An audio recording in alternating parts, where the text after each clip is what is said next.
Hello everyone, welcome back to my channel Riddhi official zone. This is Riddhi. और दोस्तों, आज के इस वीडियो में आप लोग के गांधी जी की नई तालीम के लेक्चर कंटिन्यू हो रहे हैं। तो आज आपका लेक्चर चल रहा है, lecture number 7। Most important question, यानी कि आप वो बोल सकते हैं कि बहुत ज़्यादा इंपॉर्टेंट ये टॉपिक है आप लोग के लॉन्ग क्वेश्चन के लिए। कम्युनिटी इंगेजमेंट, इसमें आपका स्कूल, फैमिली और कम्युनिटी पार्टनरशिप आता है।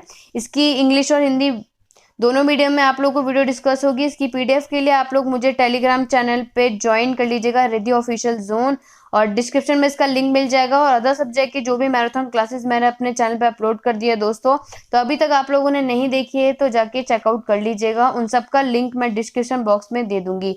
और वीडियो पसंद आया तो दोस्तों लाइक शेयर जरूर कीजिएगा, और चैनल पे न्यू है तो सब्सक्राइब करके बेल आइकन पे प्रेस कर दीजिएगा, जिससे कि लेटेस्ट नोटिफिकेशन और जैसे ही नेक्स्ट अगले कोई सब्जेक्ट की मैराथन क्लास आएगी उसकी नोटिफिकेशन आप लोगों तक पहुंच जाए। तो इसे अभी तक के गांधी जी की नई तालीम के मोस्ट इंपॉर्टेंट लेक्चर मैंने अपने चैनल पर डिस्कस कर दिए हैं। यानी आप ये बोल सकते हैं कि मोस्ट इंपॉर्टेंट टॉपिक ही है जो पेपर में आपके आने ही आने हैं, चाहे वो लॉन्ग में हो या फिर शॉर्ट में हो। तो डिस्क्रिप्शन में उसका लिंक दे दूंगी, अदरवाइज आप लोग जाके प्लेलिस्ट में जाके चेकआउट कर सकते हैं और अपने वीडियो को देख सकते हैं। तो चलिए दोस्तों, ज़्यादा समय ना लेते हुए कम्युनिटी इंगेजमेंट का ये टॉपिक, यानी कि आप लोग बोल सकते हैं यूनिट 3 का मोस्ट इंपॉर्टेंट टॉपिक, आज हम लोग लेक्चर नंबर 7 पे डिस्कस कर लेते हैं। और यार मैं बस एक और चीज़ बताना चाहती हूँ दोस्तों, कि एग्जाम से पहले मैं आप लोगों का वो पूरा के पूरे कोशिश कर रही हूँ कि मैं आप लोगों का पूरा कंटेंट लेके आ पाऊँ, क्योंकि काफ़ी हद तक बाकी सब्जेक्ट के भी आप लोगों के लिए पीपीटी बनाने में थोड़ा टाइम लगता है दोस्तों, क्योंकि अकेले ही ये सब काम करने होते हैं। तो अगर थोड़ा सा आप लोग सब्र कर ले, मैं पूरा ट्राई करूंगी कि एग्जाम से पहले आप लोगों के ऑल सब्जेक्ट की मैराथन क्लास लेकर आ जाऊं, जिससे कि आप लोगों की हेल्प हो जाए। तो पीडीएफ के लिए आप मुझे टेलीग्राम पे ज्वाइन जरूर कीजिएगा। तो चलिए दोस्तों, ज़्यादा समय ना लेते हुए सबसे पहले हम लोग ये देख लेते हैं कि आखिरकार कम्युनिटी क्या होता है, यानी कि समुदाय क्या होता है। तो कम्युनिटी एंगेजमेंट का क्वेश्चन आएगा तो आप लोग कम्युनिटी की डेफिनेशन जरूर लिखिएगा।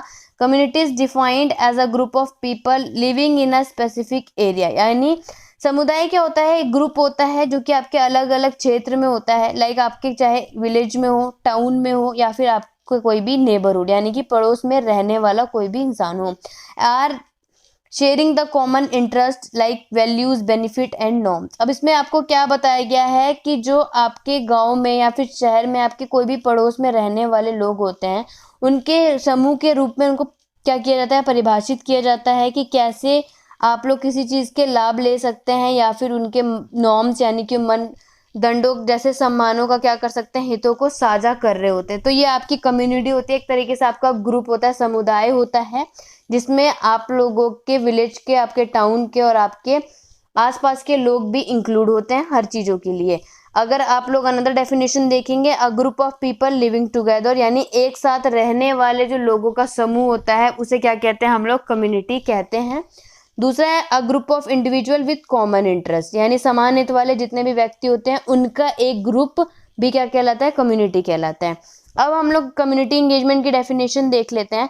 Community engagement in a dynamic relational process that facilitate communication, interaction, involvement and exchange between an organization and a community for a range of social and organization outcome। अब इसमें आप लोगों को क्या बताया गया है कि सामुदायिक जुड़ाव में आपकी एक ऐसी गतिशील संबंध प्रक्रिया होती है जिसमें आपके ना ही सिर्फ सोशल यानी कि आप लोगों के सामाजिक, और यहाँ पे लिखा हुआ है संगठनात्मक परिणामों की एक श्रृंखला के लिए, उनके बातचीत के लिए, उनके समुदायों के बीच क्या होता है, आदान प्रदान की सुविधा होती है। कम्युनिटी इंगेजमेंट में यानी कि जो आप लोगों के समुदाय है उन सब का आपस में इंगेज होना, वो क्या कहलाता है, जैसे कि आप लोग की एक यहाँ पे कि किस तरीके से आप लोग का आपस में कम्युनिकेशन है, कैसे आप लोग एक दूसरे से इंटरेक्ट हो रहे हैं, कैसे इन्वॉल्व हो रहे हैं, कैसे अपने कोई भी चीज़ों को, अपने बातों को क्या कर रहे हैं, एक्सचेंज कर रहे हैं, या फिर आप ये बोल सकते हैं आदान प्रदान करके एक दूसरे से सुविधा प्रदान की जाती है, वो आपकी कम्युनिटी इंगेजमेंट कहलाती है। एस्पेक्ट ऑफ कम्युनिटी इंगेजमेंट, यहाँ पे उनके कुछ पहलू हैं, जैसा कि आपका आ रहा है कंट्रोल ओवर स्कूल, यहाँ पे स्कूलों पर नियंत्रण किया जा सकता है। Determination of format of educational organisation, यानी शैक्षिक संगठन के प्रारूप में उनको निर्धारित करना। Arrangement of finance, provisional for vocational and industrial education, यानी आपकी जो भी व्यावसायिक और औद्योगिक शिक्षा के लिए उनके प्रावधान जारी करना। Provision of specific type of education, विशिष्ट प्रकार की शिक्षा को प्रावधान और cooperation with school worker. School कर्मियों के साथ जितना भी आप लोगों का कोऑपरेशन है, जितना भी सहयोग होता है, वो क्या होता है, आपके कम्युनिटी इंगेजमेंट के कुछ पहलू होते हैं।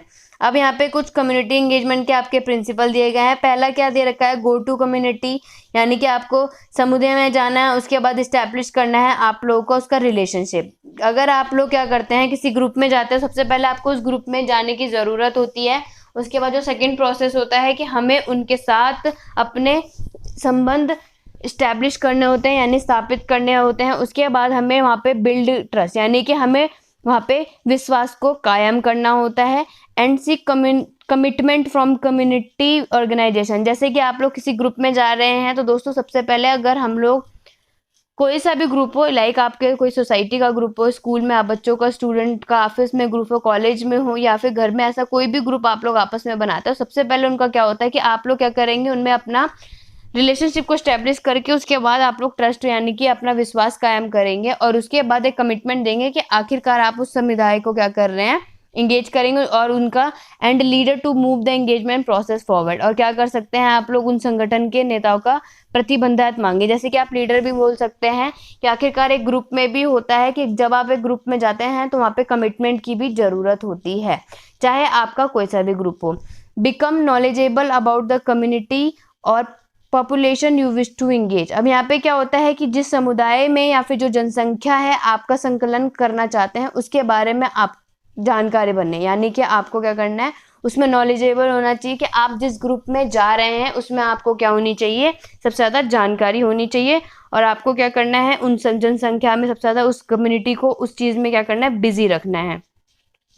अब आता है आपका स्कूल, यानी कि सबसे पहले हम स्कूल का डिस्कस कर लेते हैं। तो सबसे पहले आप स्कूल लिखेंगे कि आखिरकार स्कूल क्या होता है।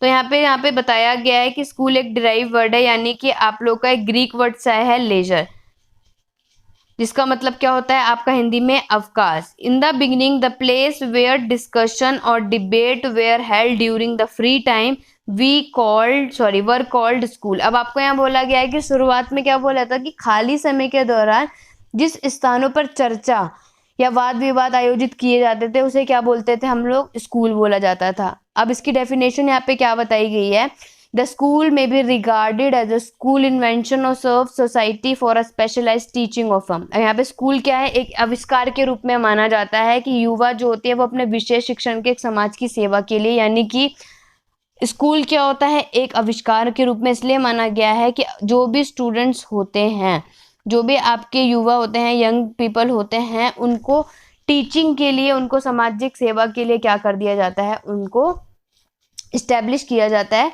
नीड ऑफ स्कूल है, अब हम देख लेते हैं कि स्कूल की ज़रूरत क्यों होती है। स्कूल अक्सर हम लोगों ने देखा होगा दोस्तों कि समुदाय की भागीदारी के लिए एक वहाँ पे चाइल्ड सेंटर माना गया है, क्योंकि जो परिवार होता है उसमें बच्चों को स्कूल भेजा जाता है, वहाँ पे वे समाज के साथ खुश रहते हैं, स्वस्थ सफल सदस्य बनने के लिए आवश्यक कौशल की कई सारी चीज़ें भी सीखते हैं वहाँ पे।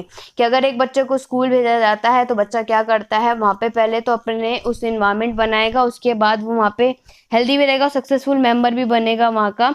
That mean the majority of the work involve in the breaking down barrier to community engagement in school often falls to educator. अब इसमें इसका मतलब है कि हम क्या करते हैं कि स्कूल में जितने भी आपके कम्युनिटी एंगेजमेंट होते हैं उनकी बाधाओं में तोड़ने के लिए जितने भी आपके यानी कि आपके काम जितने भी शामिल होते हैं उसके बहुमत अक्सर शिक्षकों के लिए क्या होता है, गिर जाता है। Education is the chief two of social change. शिक्षा सामाजिक परिवर्तन का एक आपका मुख्य कार्य भी है, क्योंकि ये शिक्षा आपके स्कूलों में दी जाती है। From this view point the school are very important entity. अब इस तरीके से अगर आप इस पॉइंट ऑफ व्यू से देखेंगे तो हमारे स्कूल क्या होता है, बहुत ज़्यादा इसमें महत्वपूर्ण है। अब यहाँ पे एजुकेशनल रिस्पॉन्सिबिलिटी बताई गई है कि स्कूल के आपके आखिरकार शैक्षिक जिम्मेदारियाँ क्या हैं, उनके कार्य क्या हैं और उसके कुछ इंपॉर्टेंस क्या हैं। The education aim of a society और country depend on its philosophy structure system of government. अब आपको क्या बताया गया है कि किसी समाज का या फिर देश में शिक्षा उद्देश्य उसका दर्शन, संरचना और सरकार की क्या होती है, व्यवस्था पर निर्भर करता है। और इसमें हमारे देश में अलग अलग स्कूल का उद्देश्य और उनके कार्यों के लिए क्या माना गया है, इंपॉर्टेंस माना गया है। अगर आप लोग पहला देखेंगे तो आपके स्कूल और बच्चों का शारीरिक विकास, होना बहुत ज़रूरी है। स्कूल और बच्चों की मानसिक विकास के लिए भी बहुत ज़रूरी है आपका क्या क्या कार्य है, क्या क्या जिम्मेदारी होती हैं आप लोगों की एजुकेशनल रिस्पॉन्सिबिलिटी में, कि बच्चा शारीरिक विकास हो सके, उसका मानसिक विकास किया जा सके, सामाजिक विकास करने के साथ साथ उसका सांस्कृतिक यानी कि कल्चरल डेवलपमेंट भी किया जा सके। स्कूल और बच्चों का नैतिक या फिर चरित्र विकास भी किया जा सकता है। बच्चों का स्कूल और व्यवसाय का औद्योगिक विकास, स्कूल और राजनीतिक प्रणाली, और स्कूल और राष्ट्रीय बच्चों, यानी कि अगर आप लोगों को सिंपल वे में बता दिया जाए तो बच्चों को अपने अलग अलग तरीके के जो आपके फंक्शन ऑफ इम्पोर्टेंस आप लोग लिखेंगे कि किस तरीके से डिपेंड होता है, तो बच्चों को उनको शारीरिक यानी फिजिकल डेवलपमेंट का विकास कराना इसलिए ज़रूरी है कि बच्चे क्या कर सकते हैं, उसमें अपना आगे भी बढ़ सकते हैं। स्कूल में काफ़ी हद तक अगर बच्चों का डेवलपमेंट कराई जाती है तो ये सारी चीज़ें उसमें इंक्लूड होता है।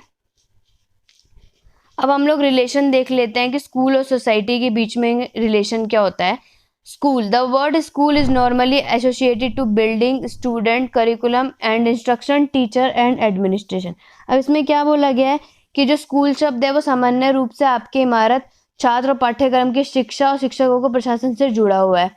ये तो ऑब्वियस ही बात है कि अगर आप लोग नॉर्मली देखेंगे कि हमारे स्कूल क्या होता है, एक तरीके की इमारत होती है जहाँ पे जितने भी स्टूडेंट होते हैं और उनके करिकुलम यानी कि जो उनके पढ़ने का जितना भी करिकुलम होता है, और टीचर और एडमिनिस्ट्रेशन, ये सारी चीज़ें जहाँ होती हैं वो उसे क्या बोला गया है, ये वर्ड एक तरीके से स्कूल माना गया है।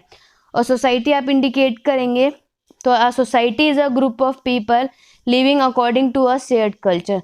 अब एक समाज का होता है, एक साझा किया गया है कि एक सांस्कृतिक के अनुसार रहने वाले लोगों का एक समूह, यानी कि आप लोगों का ग्रुप ऑफ पीपल जहाँ पे रहता है वो सोसाइटी कहला देती है। Society refer to a group of person who share a culture, government, institution, land और सेट ऑफ सोशल रिलेशनशिप, यानी समाज उन व्यक्तियों के समूह को संदर्भ करता है जो कि सिर्फ ना ही सांस्कृतिक यानी कि और ना ही सिर्फ गवर्नमेंट और ना ही सिर्फ उनकी भूमि और सामाजिक संबंधों को एक्सप्लेन करता है। A person can belong to several society at a time, और एक व्यक्ति एक समूह में कई समाजों का हो सकता है, ये बात याद रखिएगा। तो सोसाइटी अगर सिंपल वे में बोल दिया जाए तो आपका ग्रुप ऑफ पीपल यानी कि आपका एक समूह में रहने वाले लोगों को क्या बोल सकते हैं आप लोग, सोसाइटी बोला जा सकता है, जहाँ पर ग्रुप ऑफ पीपल एक ही सोसाइटी में रहते हैं। अलग अलग ग्रुप के लोग रहते हैं बट एक ही में रहते हैं तो वो सोसाइटी कहलाई जाती है।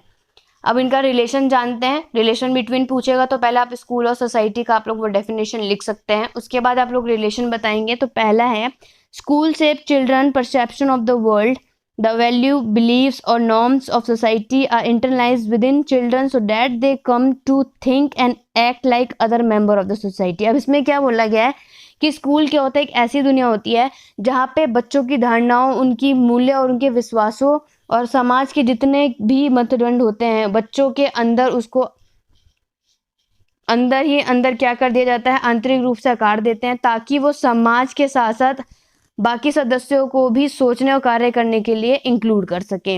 यहाँ पे हाईलाइट कर लीजिएगा, दे कम टू थिंक, जिससे कि वो ये सोच सकें और ये एक्ट कर सके जैसे कि वो क्या है, बाकी सोसाइटी की तरह सोचने लग जाए। School help in building a nation, school क्या होता है, एक राष्ट्र के निर्माण में बहुत ज़्यादा मदद करता है।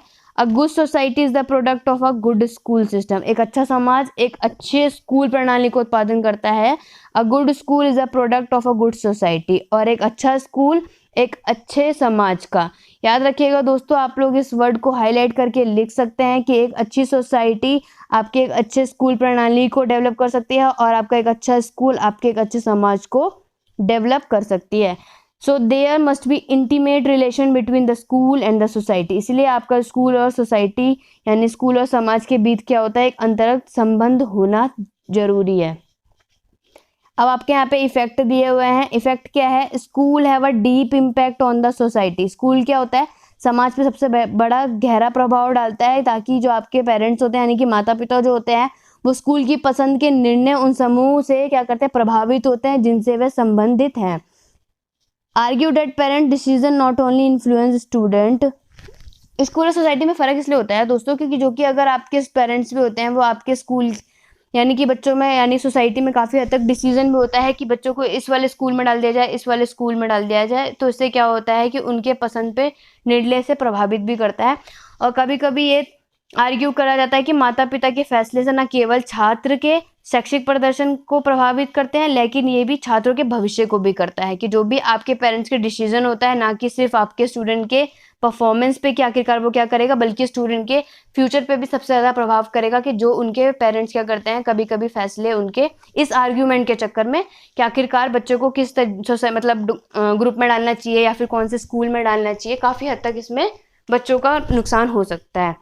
ये सबसे बड़ा प्रभाव आप लोग लिख सकते हैं। अगर 2 नंबर में पूछा जाए तो आप ये लाइन जरूर लिखिएगा। Effect of community on school, अब आपको बताया जाएगा कि समुदाय में क्या प्रभाव पड़ता है स्कूल का। An effective method of promoting education, ensuring school support is involving the community in school activity, यानी शिक्षा को बढ़ावा देना और स्कूल में आपको उसकी हेल्प करना सुनिश्चित करने के लिए एक प्रभावी तरीके से स्कूल को क्या करना चाहिए, अलग अलग गतिविधियों में ग्रुप को शामिल करना चाहिए। अब यहाँ पे है स्कूल और कम्युनिटी के बीच में आप लोगों के कुछ एजेंट इन्वॉल्व हैं, जैसे the main group and agent involved in the dynamic of the relation between school and community। पहला क्या आता है, स्कूल का administration, teacher, non teaching staff, student and parents, governing body और स्कूल बोर्ड। ये आपके कुछ यहाँ पे स्कूल और कम्युनिटी के बीच में कुछ एजेंट बताए गए हैं कि कुछ आपके यानी कि आपके स्कूल और आपके समुदाय के बीच में कुछ आप लोगों के मुख्य गतिशीलता भी शामिल है। दूसरा आता है कोऑपरेशन, बताया गया है कि उनके बीच में सहयोग कैसा है। प्रबंधन समिति में माता पिता का प्रतिनिधित्व बताया गया है। दूसरा कि छात्र की प्रगति रिपोर्ट की आखिरकार बच्चों को कितना उनका प्रोग्रेस आया उसकी रिपोर्ट। गार्जियन का कंडक्ट बताया है। स्पेसिफाइड टाइम फॉर गार्जियन, यानी कि अभिभावकों के लिए उसका निर्दिष्ट समय बताया है। टीचर पेरेंट का यूनियन बताया और माता पिता का दिवस। ये आपके किस में आते हैं, कोऑपरेशन में। अब यही स्कूल और कम्युनिटी में है तो आप ये लोग पॉइंट देख सकते हैं। जैसे पहला है कि लोकल, यानी कि जितनी भी आपकी लोकल नीड की ज़रूरतें होती है उसको पूरा करना, समाज की सेवा करना इंक्लूड आ जाता है आपके स्कूल और कम्युनिटी में। और opening school building and facility for community, और उससे क्या होता है कि समूह के लिए आपको स्कूल भवन की और भी सारी सुविधाओं को खोलना चाहिए। नए नए आपके नए तरीके की स्कूल की बिल्डिंग है वहाँ पे लॉन्च करी जानी चाहिए। वहाँ पे रेडियो, टेलीविज़न और बाकी की वो फैसिलिटी समुदाय में क्या कर देना चाहिए, प्रोवाइड करा देना चाहिए। अब यहाँ पे फैमिली और स्कूल के बीच में आपका सहयोग बताया गया है। तो family and school are 2 important agency of education. तो याद रखिएगा कि स्कूल का यानी कि आपकी शिक्षा के लिए 2 महत्वपूर्ण एजेंसी अगर मानी जाएंगी तो होती है फैमिली और school. Teacher will know necessary knowledge from parent about to a child. अब इसमें क्या होता है कि शिक्षक के बारे में एक बच्चे के लिए माता पिता को आवश्यक ज्ञान पता चल जाता है। Parent will know about home assignment given to a child, माता पिता को बच्चे को दिए गए घर का असाइनमेंट के बारे में पता चल जाएगा कि आखिरकार उनका कॉपरेशन कैसा होगा कि स्कूल में जो काम मिला है वो घर में आके पेरेंट देखेंगे तो उससे क्या पता चल जाएगा कि स्कूल की सारी गतिविधियां पता चल जाती हैं। Teacher will know about family activities of a child, और इससे शिक्षक को भी एक बच्चे की पारिवारिक गतिविधि के बारे में पता चल जाता है कि किस तरीके से क्या चीज़ चल रही है। Advice of guardian can be taken in formulating school rules. अब इसमें क्या बोला है कि स्कूल के नियम बनाने के लिए अभिभावकों की सलाह भी ली जा सकती है। ऐसा नहीं है कि आपके स्कूल में कोई नियम बनाने तो आप लोग यहाँ पे गार्जियन का बिल्कुल ही इंपॉर्टेंट नहीं होता। काफ़ी हद तक काफ़ी स्कूलों में गार्जियन को भी इंक्लूड किया जाता है। Guardian will be able to know school system and activity, और अभिभावक जितने भी होते हैं उन्हें स्कूल की व्यवस्था और उनकी गतिविधियाँ की जानकारी भी ले सकते हैं। Guardian will be able to know about a child physical, intellectual, cultural और आर्टिस्टिक एक्टिविटी। अभिभावक क्या होते हैं, बच्चे की जितने भी शारीरिक और उनके बौद्धिक सांस्कृतिक गतिविधियां होते हैं उनके बारे में भी जान सकेंगे। इट इज़ क्लियर डेट, और इससे साफ होता है कि परिवार और स्कूल मिलकर बच्चे का उज्जवल भविष्य बना सकते हैं। जिससे कि अगर इन सब चीज़ों में अगर स्कूल और यानी कि आप ये बोल सकते हैं कि फैमिली दोनों इंक्लूड हो जाएगी तो इससे एक बच्चे का फ्यूचर भी ब्राइट किया जा सकता है। Family and school start to influence each other with the admission of a child to school. परिवार और स्कूल एक बच्चे को क्या करता है, स्कूल में परिवेश के साथ साथ दूसरों को प्रभावित करने के लिए भी एक शुरुआत करते हैं, यानी कि स्टार्ट किया जाता है कि किस तरीके से वो बच्चा किस चीज़ में क्या हो रहा है, किसी चीज़ में प्रवेश करना शुरू हो रहा है। तो याद रखिएगा ये आपका होता है सहयोग कि किस तरीके से फैमिली और स्कूल एक बच्चे को साथ में करता है। अब लो आपका आता है कम्युनिटी पार्टनरशिप, यानी कि सामुदायिक भागीदारी। इसकी मीनिंग है यहाँ पे, the community is a large social group living in which the general needs like social, cultural, religious, political and economic और people of the group are fulfilled. अब इसमें आप लोग को बोला गया है दोस्तों कि जो आपकी एक सामुदायिक भागीदारी होती है इसका सबसे बड़ा एक सामाजिक समूह होता है। जिस समूह में लोगों के सामान्य ज़रूरतें होती हैं, चाहे ज़रूरतें आपकी सोशली क्यों ना, पॉलिटिकल से रिलेटेड हो या फिर आपके आर्थिक स्थिति से रिलेटेड हो, इन सबको पूरा किया जाता है। तो ये होती है कम्युनिटी पार्टनरशिप, यानी कि सामुदायिक भागीदारी, जिसमें लोगों को क्या की जाती है, उनकी सामान्य भागीदारी ग्रुप में उनकी सारी चीज़ों को पूरा किया जाता है। अब यहाँ पे डेफिनेशन दी गई है आप लोगों को बोगार्डस और मैकीवर द्वारा कि एक समुदाय और एक सामाजिक समूह होता है। समुदाय क्या होता है, ग्रुप क्या होता है, एक कम्युनिटी ग्रुप होता है जिसके कुछ हद तक हम महसूस कर रहे हैं किसी दिए गए क्षेत्र में रहते हैं। जैसे आप लोग यहाँ फिगर दिए गए हैं आप लोगों को कि यहाँ पे ग्रुप दिया गया है, कम्युनिटी बनाई गई है, अलग अलग कलर का भी देख सकते हैं, ग्रुप होता है जिसमें सब क्या कर सकते हैं, एक ही समूह में यहाँ पे सबके सब रहते हैं और किसी कभी कभी क्या होता है अलग अलग सेक्टर में भी रहते हैं। तो याद रखिएगा कि यहाँ पे आप लोगों को बताया जाता है कि चाहे वो पॉलिटिकल से रिलेटेड हो, साइंसिक, इन सबको पूरा किया जाता है, इन सबकी नीड क्या होती है, एक ही जगह पूरी की जाती है। अब यहाँ पे कुछ उनके एजुकेशनल रिस्पॉन्सिबिलिटी, फंक्शन और इंपॉर्टेंस आएगा। ये खुद में एक लॉन्ग क्वेश्चन है, सिंगली पूछा जाता है, तब आप लोग लिख लीजिएगा। Provision for exercise and sports, यानी व्यायाम और खेल के लिए प्रावधान।